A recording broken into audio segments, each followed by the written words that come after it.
In this video, we're going to discuss the social contract theory of morality. And once again, that's a universalist, reason-based moral theory. So I find it important to give a brief historical overview, just so that we understand roughly what was going on in the time period in which these theories were generated. Just a rough sketch. So first, in this period, we've got Kepler discovering the laws of planetary motion.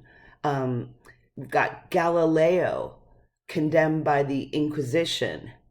The Age of Enlightenment begins in Europe around 1641. Leibniz and Newton invent calculus and infinitesimal calculus, and that was around the 1670s. And Newton publishes his magnum opus, Principia. And we also had the English Civil War, which I'll speak about in a second. But, roughly we're in a period of the scientific revolution, right? And every so often,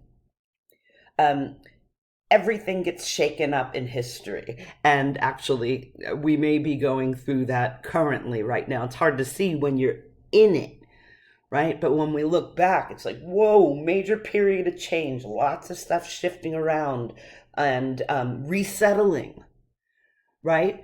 So times like these, and then tend to generate a flurry of thought and new thinking about traditional matters, and for our purposes, new thinking about morality. So the English Civil War was from 1642 to 1660, roughly. And this was, yikes. Sorry, that startled me for a moment because this is a new slide format that I was trying, and I didn't realize that everything would show up dark until I clicked. Okay, so at any rate, some major points about the English Civil War. We've got supporters of Parliament against the crown, right? Against monarchy. So roughly, it's people who were in support of representative or democratic government against monarchy, and they were known as the parliamentarians versus the royalists. And these were the two teams fighting the English Civil War. And in this period, we've got the trial and execution of King Charles I, and the replacement of the monarchy with the Commonwealth of England, which was Parliament. And then there's the rise of Oliver Cromwell to a virtual military dictatorship. And interestingly enough, we're going to see this repeated again in history, specifically with the French Revolution and Napoleon a couple hundred years later. So for our purposes, what was the outcome? First, we've got the discrediting of the idea of the divine right of kings, that by noble birth and by being of royal blood, you have a special contact with God and therefore have a divine right to all you behold, right? So that was debunked. Parliament was now supreme in political matters, and the English monarch, which was still there, and it still is today, right? The king and or the queen, right? And the royalty, they were still there, but they had to rule in a manner which was limited by a constitutional agreement. In other words, their authority was stripped. Now, during this period, roughly, we've got Thomas Hobbes, who was an English philosopher and a royalist. So he was team monarchy. He did not want representative government. He did not want parliamentarianism. He did not want democracy. He wanted things to continue status quo. Okay, so he's considered to be one of the founders of modern political philosophy, believe it or not. And he's best known for his 1651 book that was called Leviathan. And in that he expounds an influential formulation of social contract theory. Now, here's some major points. Overall, we're going to look at Thomas Hobbes' view of social contract theory of morality, as well as John Locke's version of it. But here's some overall groundwork for both. So, since ancient times, it's been observed that human beings are social creatures. We want and need the company of others. Now, this isn't to say we're all social butterflies and we don't like our time alone, and you might even prefer time alone to prefer time with people. But nonetheless, we still, from time to time at least, want and for certain need the company of others for some reason or another. And some philosophers have thought that this is the key to understanding morality, right? Is the fact that we are embedded in a social world from the moment we're born. So, morality arises when people are brought to accept the rules that are necessary for social living, particularly civilized social living. And this line of reasoning that leads to this conclusion, it begins by wondering, what would it be like if there were no social rules and no government to enforce them? Let's run a thought experiment. Right? Let's imagine what things would be like if we didn't have a government and if we didn't live in within an organized social structure. What would things be like? And this hypothetical condition has come to be known as the state of nature. So the state of nature, it's a term in social contract theories to describe the hypothetical condition that preceded governments and civil societies. So the idea is this: just like we said before, there had to have been a time before government. And so the question is, how legitimate government could emerge from such a starting position, right? And what are the hypothetical reasons for entering a state of society by establishing a government? It's looking back and saying, what was that transition point when we went from pre-government, pre-structure, right? And then into government. What was this like, and why would we have been compelled to organize ourselves and to give up some of our, the freedoms that we would have had in the wild, if you will? Why? What would compel us to do this? What would it be like in the state of nature? Well, Hobbes had an answer. Famously, he said, it would be solitary, poor, nasty, brutish, and short. And he says he describes the state of nature in Leviathan in a couple different chapters, actually. Minus government and minus a strong rule of law, this is what things would be like. Terrible, in other words, he posits. So here's the overall structure, form, and content of Hobbes's argument here, and then we'll break each premise down so we can get the thinking warmed up here. So he says, premise 1, the absence of a common power is a war of all against all. And premise 2, in such a state, it's reasonable to seek peace and cooperation. This is not a very fun, pleasant, or productive state to be in, war of all against all. So it stands to reason that we would seek to escape that. Right?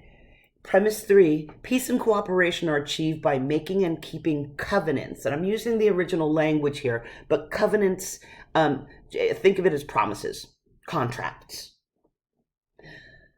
But it is reasonable to keep covenants only when there's a common power to compel or guarantee performance from all sides. Or, in other words, it only makes sense to keep these promises or contracts we make with one another when there is a body, a governing body, that can help enforce the contracts to make sure that everybody sticks to their promises and follows them through, right? Therefore, conclusion, in a state of nature, it's reasonable to institute a common power to compel or guarantee the performance of covenants or contracts. Now we'll just break down each of these premises, right? So this, what's in yellow is just referring to the previous slide, each claim that's made in order to generate his conclusion. So first, the absence of a common power is a war of all against all. It's horrible. Solitary, poor, nasty, brutish, and short, right? But he's got to justify that. Why would things be so bad? Well, he says it's not just because people are bad by nature, innately evil or anything. Rather, he argued, there are 4 basic facts about the condition of human life that would make it bad. That for Hobbes guaranteed that absent a common power, we'd be at each other's throats, right? He says, this is how I know, because we've got an essential equality of need, scarcity, we've got an essential equality of human power, and limited altruism. Now let's take each of those in turn. First, equality of need. We all basically need the same stuff, right? Each of us needs the same basic things for survival: food, clothing, shelter. And although we may differ in some of our needs, for instance, like diabetics needing insulin, we're all essentially very alike. So we need the same stuff, in other words. But we're faced with scarcity, Hobbes says. We don't live in the Garden of Eden or the land of milk and honey. And the world's a hard and inhospitable place, and things we need to survive are not simply ready at hand. They have to be coaxed out of the earth and produced and distributed. And we have to work hard to make that happen. And even so, there's often not enough to go around, Hobbes says. So we've got this equality. We all need the same stuff, and we're all pulling from a limited pool. And to add to that, we all are essentially equal in terms of human power. We've got to compete for these limited goods, but none of us individually is so stronger or more or superior to others that we will constantly be able to win the competition, right? We can look out in the world, and of course, some people are going to be stronger, some are going to be smarter, right? But even then, they can be brought down by joining forces with other people that are more like them, right? So it all equals out, Hobbes would say. So again, what we're doing is we're looking at how he justifies the claim that absent a strong government, or particularly monarchy, we're faced with this state of continual war because of, again, we all need the same stuff. The stuff's scarce, when it boils down to it, we're equal in our power to get this stuff, and altruism is limited. So altruism is doing things for others or helping others just for the sake of helping others, not in order to get something in return necessarily. It's altruism, and an altruistic act is done out of compassion and quote unquote from the goodness of your heart and for no other reason. That is essentially the concept of altruism, which Hobbes says in the state of nature is very, very limited. You don't find that often. So even if people aren't 100% selfish or 100% self-interested, nonetheless, they're going to care. They care very much about themselves. Everybody does. And you can't just assume that when interests collide, when two people are going after the same scarce resource, that someone else is just going to step aside and say, out of the goodness of my heart, go ahead and have at it. Not in the state of nature, he says. Those sorts of acts of compassion and altruism are incredibly limited, absent a common power. So it stands to reason that in this state of nature, when we're all watching our backs and competing, there couldn't be any industry because the fruits of our labors would be uncertain. And consequently, no agriculture, science, arts, society. When you're in a constant state of fear and anxiety, I'm sure you can all relate to this, even in the modern day, right? When you're constantly scared of where your next meal is going to come from, or your rent, or your car payment, it's hard to focus on things like philosophy or anything that involves the future. You kind of get stuck in the here and now, watching your back, taking care of yourself in the moment. And industry, agriculture, science requires planning and requires a vision of the future and patience. You can't accomplish these when you're in an anxious, fear-ridden state. So Hobbes is arguing that, look, without government, without a strong monarch, really, we wouldn't be able to accomplish all of these great things that we've been able to accomplish. Right? Because again, continual war of all against all, constant fear. So also Hobbes didn't think this was mere speculation.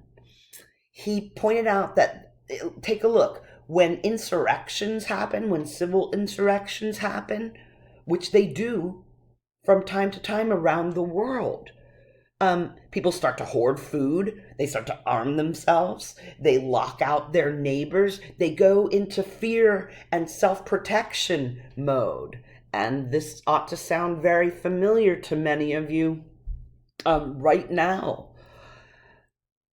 So he said, look, I can back this up by saying, look what happens to people when governments start to break down. He says, this proves my point. Now on to the second premise of his overall argument.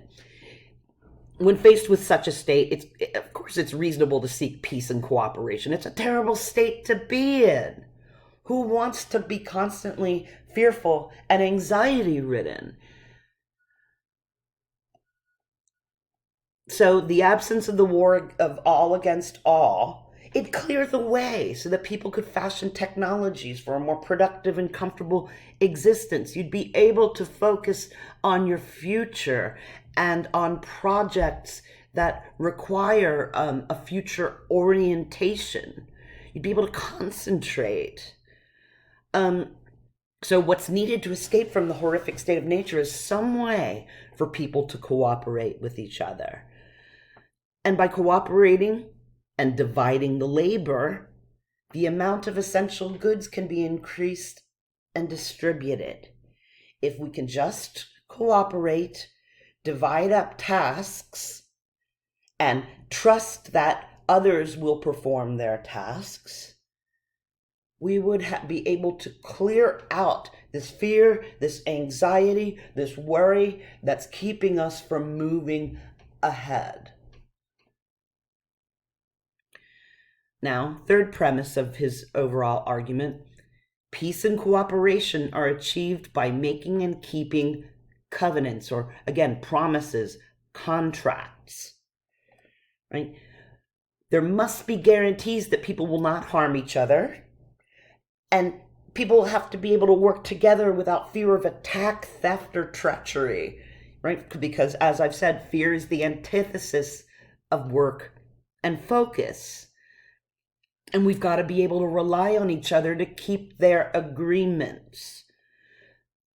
So, for instance, if you decide in a small community, okay, one person is going to grow the food, and somebody or a few people are going to grow the food all day long, and the other ministers, the other people their job's going to be take care of the sick people. And some other people are going to be the ones who focus all day on building houses, right? Then each person in the community can expect to share in the benefits created by others. And each person, therefore, is going to have to you got to be able to count on people. If you say, hey, everybody, instead of each of us trying to accomplish everything on our own, right? Food, shelter, water, medicine. Let's divide up the labor. You guys focus on this, we'll focus on that, they'll focus on the other. And what's important is that while I'm, let's say, focusing on agriculture all day long, I am trusting that you're going to be getting the water all day long and not going out and getting drunk. Because if I'm focusing on agriculture all day, and then I come home at the end of the day and find you drunk on, I don't know, wine, barley wine, something hundreds of years old, then you have broken your contract, and now we don't have any water, right? So peace and cooperation are achieved by making these contracts with one another and keeping them. And once these assurances, these contracts are in place, a society can develop in which everyone is better off than they were in the state of nature. And people's basic needs are going to be provided for, and then art, culture, education can begin to flourish. So, in other words, cooperation and contract keeping with one another those are the necessary conditions for any quote unquote higher functions of a society, right? Everything else is predicated upon that: education, art, culture, etc. None of these are possible without that basic social contract, Hobbes would say. And then the fourth premise: but it's reasonable to keep covenants only when there's a common power to compel or guarantee performance from all sides. In order to be able to accomplish all of this, there's got to be an enforcer. So Hobbes said, agreements are worthless in the state of nature because there's no assurance that the parties involved are going to perform as promised. So, and also, add this: if one side sticks to the agreement, the other side's going to have a massive advantage by not sticking to the agreement, right? So here's one group sticking to their promise and doing agriculture all day. The other side can, in essence, by not sticking to their agreement, gain a competitive advantage on them, because they've effectively freed up their own time and resources to do other things. They're relying upon you and able to trust you, but in return, they're off doing other things, not fulfilling their tasks or their obligations, and I suppose they're able to scheme up other ways to trump you, if you will. So what's needed then, Hobbes says, is a common power, a government, a monarchy, to ensure that people can live without fear of attack and that people will keep their bargains with one another. So, to escape the state of nature, then, people have to agree to the establishment of rules and govern their relations with one another, and they've got to consent to a ruling body to enforce these rules. So, according to Hobbes, such an agreement actually exists, even if it's only tacit or implicit. It's called the social contract. And this theory explains both the existence of the state, and the state can refer to a parliamentary government, democracy, or in his specific case, a monarchy, as well as the nature of morality. The state exists to enforce the rules important to social living, and morality itself is nothing more than the whole set of rules that enhance social living. That's what morality is. It's not something that comes down from God necessarily. It's not an attempt to increase overall happiness. It's not an intent to live according to the strict dictates of reason necessarily. Morality is simply the set of rules that enhance social living. And furthermore, it's only within the context of the social contract that we can become moral agents in the first instance, because the contract creates the condition under which we can possibly afford to care about others. In the state of nature, you can only afford to care about yourself. Once we are able to make these agreements, have a governing body enforce these agreements, only then, Hobbes would say, is the concept of morality even possible. It doesn't even come about until structured social living and governed social living is in place. So it stands to reason that that's when altruism can become possible. So society is a necessary condition of altruism. You can't do anything out of the goodness of your heart unless a social structure is in place. So wrap up. For Hobbes, morality consists in the set of rules governing how people are to treat one another. Those rules can be explicit or implicit, that rational people would agree to accept for their mutual benefit on the condition that others follow those rules as well. That's the social contract theory of morality. This is a colored and enhanced image of his book Leviathan. Now, that's it for Thomas Hobbes. John Locke was on the other side. He was an English philosopher, physician, and parliamentarian. Remember, Hobbes was a royalist. His argument was levied in support of maintaining monarchy. John Locke had a theory of had a social contract theory of morality as well, but he was on the side of the parliamentarians. He wanted democratic government, representative government. And Locke's widely regarded as one of the most influential Enlightenment thinkers, and he's commonly known as the father of liberalism, and that's classic liberalism. And if you're interested in how the concept of liberalism has changed over history, shoot me an email and I'll send you some sources. He was heavily influenced the American revolutionaries and the Declaration of Independence. And we'll touch on that in a few minutes. And like I said, had his own formulation of social contract theory.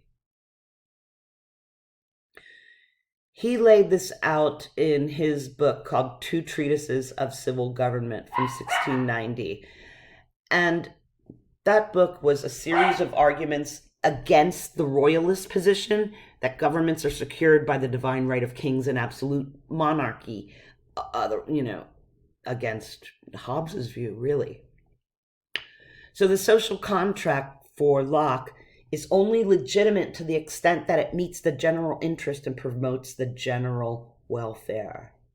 It's a different idea than if it meets the standards of the king or queen and promotes their general welfare. So for Locke, too, there must have been a time before government. There had to have been a state of nature. What would that be like? We've seen what Hobbes thought it would be like. Hobbes thought it would be nasty, solitary, poor, brutish, and short. Terrible. War of all against all. Locke said it wouldn't be terrible. It probably was relatively peaceful. How come? Well, Locke said, people are bound by natural law, and this is borrowed from Aquinas, which is governed by reason, if we remember.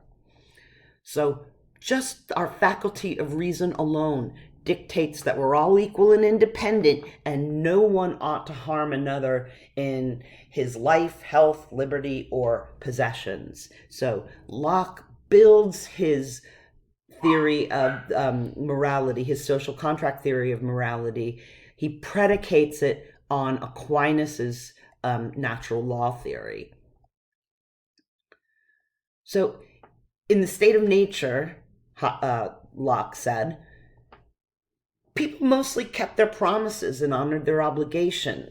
And although it was insecure, that's a given, it was mostly peaceful, good, and pleasant prior to a strong government.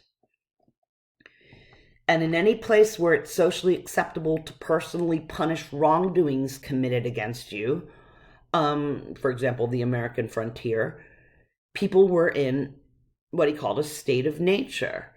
Any place where you were allowed, if somebody stole something from you, you were allowed to retaliate on your own, for instance, and not go to the cops or to the authorities. He said that was effectively a state of nature, like the American frontier. Though such places and times are insecure, no doubt, violent conflicts are often ended by the forcible imposition of a just peace on bad actors. And peace is normal. This was his claim about the state of nature. So again, Hobbes thought the state of nature was going to be awful and chaotic. Locke said, you know what? State of nature, not so bad. Individuals have reason, and using their reason, they can generally manage to secure a rough and unsteady peace, but peace nonetheless. Now, for Locke, the state of nature also is a state of equality where no one has power over another. All are free to do as they please. But this doesn't give license to abuse one another. Each individual has the natural right, dictated by natural law, again, based on Aquinas, to defend his or her life, liberty, and property. So does that sound familiar? Remember when I said that Locke heavily influenced the Declaration of Independence? In the Declaration of Independence, the authors changed his wording up and said life, liberty, and the pursuit of happiness, because, property at that point, I don't think they wanted to go that far as to grant every individual life, liberty, or property, right? And you can think about that for a moment. So Locke states that a person in the state of nature can redress or try to right any crime to discourage the offender from repeating it. The law of nature simply demands that the punishment fit the crime. So you steal something from me, or you beat me up. In the state of nature, I have a natural right that comes from natural law to get back at you, as long as the punishment fits the crime. I can't kill you for breaking my nose in a fight, but I can try to go and break your nose, let's say. Now, some more overall Lockean views. What do you think about property? Right? Keep in mind, during this time, when we're talking about a fight between the monarchy or a royalist and a parliamentarian, under a monarchy, it's the king essentially that owns everything, right? And can grant license and title to noble people, if you will, or the clergy, if you will. But the concept of owning property, real estate, was not really thinkable at this point. The king owned everything, including you. So Locke was essential in establishing and laying down the foundation for the rights of individuals, or every individual person, to own private property. So he said that whether by natural reason or by word of the Bible, the earth can be considered the property of people in common to use for their survival and benefit. It's a commonwealth. But he then posits a key question. If the earth and everything on it is the common property of humankind, how do you come about individual property? If the earth can be seen as a commons, how do you appropriate a parcel of it to make it your own? How does that happen? So, Locke argues, for individual property to exist, there must be a means for individuals to appropriate the things around them. And we all have a property in our own person or your body. So it follows that the labor of this body is ours as well. We each own our own body. Therefore, we own what the body can produce, which is labor. So because we own our bodies, because our bodies are our property, the products of our labor, therefore, are also our property. Sorry about this ridiculous image, but I thought it was kind of cool. So you can get private property for yourself, or something becomes yours when you, quote unquote, mix your labor with it, when you take it out of its natural state and make something else of it, when you cultivate it, when you hit a piece of land that is neglected, untended, rocky, right? If you spend your time and your labor and you mix your labor with this piece of land, get the rocks out, make this, cultivate the soil, make it arable, plant seeds, tend to them, water it. You're mixing your own bodily labor with this property, and therefore you can stake a claim to it. It can become yours. And a few notes about the beginning of political societies. People enter into political societies by their own consent, he said, not force. Life is going to be better for all of us if we cooperate. And the governing factor in civil society must be the majority for practical reasons. By entering into civil society, the individual submits him or herself to the majority and agrees to abide by the rules and decisions of the majority. And you give up your right to individual justice and defer it to the state. So no more street justice. Somebody breaks your teeth out, you're agreeing as part of the social contract under Locke's view to say, all right, as much as I want to break your teeth out back, it's part of the social contract now that I defer this to the government. I give up my right to street justice, to individual justice, and let the state handle it instead. And so Locke's major intention was to protect property against arbitrary seizure by absolutist governments.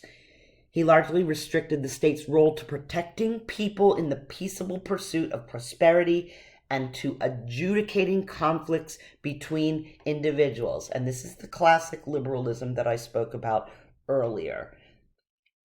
That's it. Locke said the state is there to protect people from one another and to adjudicate conflicts. That's all. So, a few strengths of the overall social contract theory of morality. One is just that theory provides simple and plausible answers to questions that have perplexed philosophers. Where does this notion of morality come from? If not God, and if you're not going to take a religious outlook on this, how does it arise? It gives us a simple answer. Makes the rules that we're morally bound to follow pretty clear. Rules are justified if and only if they're necessary for social living. By rules, we mean laws, right? Other prohibitive rules or laws, like laws against pornography, prostitution, sexual conduct, they may not be so easily justified, right? We're morally bound to follow the laws and rules that are necessary for cooperative social living, and just legislating other potentially moral situations may be off limits, like any laws against these sorts of things. If you can't prove that these sorts of behaviors are detrimental to basic cooperative social living, there may be no grounds to have any sort of legislation against them. And another strength is that it also explains, social contract theory of morality also explains why it's reasonable to follow the moral rules, right? We do so because it's to our own advantage to live in a society governed by moral rules. It's key to progress. And then some common objections to the social contract theory of morality. First, one objection levied is that it's based on historical fiction. That state of nature that Hobbes posited and that Locke posited really did not exist. It didn't exist in history. There's no clear demarcation of this, and then this time that people came together and said, okay, let's stop this nonsense and have a social contract. It never happened, right? Also, another objection is, well, what exactly are our duties toward beings who are not able to participate explicitly in this contract, who can't understand the concept of a social contract and what it entails? What do we owe other beings, for instance, like animals? Hobbes had said that to make covenants with brute beasts is impossible.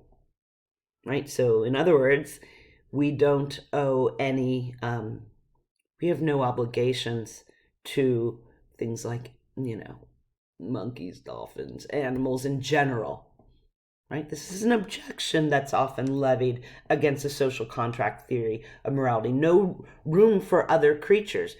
By the way, in his day, it was the thinking of his day that animals were held in especially low regard. Like Descartes and Malebranche, who were Hobbes's contemporaries, they thought that in addition to lacking souls, animals are incapable of really experiencing pain. They're just machines. And you can look into their views on animals if you're interested in that. So in the same thread, What about the mentally handicapped? What about someone with Down syndrome, for instance? If you're not able to conceptualize a social contract and what that entails and what that obliges, what that demands from you, then are you included? No, no stipulations are made for people in these circumstances.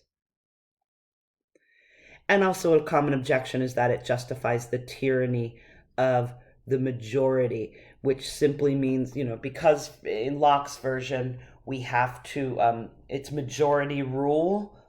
The idea is that sometimes the majority can simply be wrong. And the majority, when an opinion or an argument or a position becomes popular, it builds up traction and it snowballs, even if that opinion or argument or position is at bottom unreasonable and unjust. And Locke's particular theory of the social contract can justify what he called or what's known as a tyranny of the majority. Okay, so topics covered. Social contract is a reason-based universalist moral theory. So that means even though God is mentioned in both of these theories, and even though John Locke's entire social contract theory of morality is predicated upon Aquinas' natural law theory, that doesn't make it a religion-based theory, believe it or not. It's still trying to appeal to your rational faculty as opposed to strictly because God said so.